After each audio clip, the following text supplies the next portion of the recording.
100 साल का बूढ़ा खुद को जिंदा दफनाना चाहता था, पर अचानक उसे सोने का एक टुकड़ा मिल गया। वो इतना खुश हुआ कि उसकी आंखें फटी की फटी रह गईं और फिर वो पागलों की तरह खुदाई करने लगा। उसे यकीन नहीं हुआ जब उसके सामने और भी सोना आने लगा। उसने सपने में भी नहीं सोचा था कि मौत के रास्ते पर उसे सोने का पहाड़ मिल जाएगा। बूढ़े ने खुशी से अपना मुंह ढक लिया, कहीं उसकी आवाज से ये अचानक मिली खुशी टूट न जाए। इस सोने से उसकी बाकी की जिंदगी ऐशो आराम से कटेगी, पर वो नहीं जानता था कि यही सोना उसे एक अंतहीन अंधेरे में धकेल देगा। बूढ़ा सारा सोना लेकर शहर की ओर निकल पड़ा।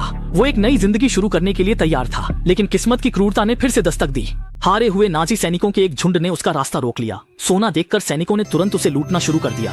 बूढ़े को बहुत गुस्सा आया, पर इतने सारे सैनिकों के सामने वो अपना गुस्सा पीकर रह गया। पर उसने ये नहीं सोचा था कि सैनिक इतने क्रूर होंगे। उन्होंने न सिर्फ उसका सोना छीना, बल्कि उसके प्यारे पिल्ले को भी नहीं छोड़ा।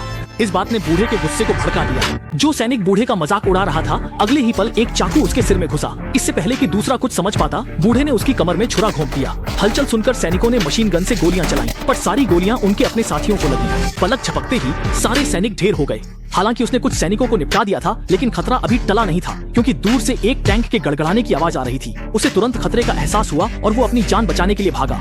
बूढ़े को भागते हुए देखकर कमांडर ने उसका पीछा करने में जल्दबाजी नहीं की, क्योंकि वो जानता था कि आगे उन्हीं की बिछाई हुई बारूदी सुरंगें हैं।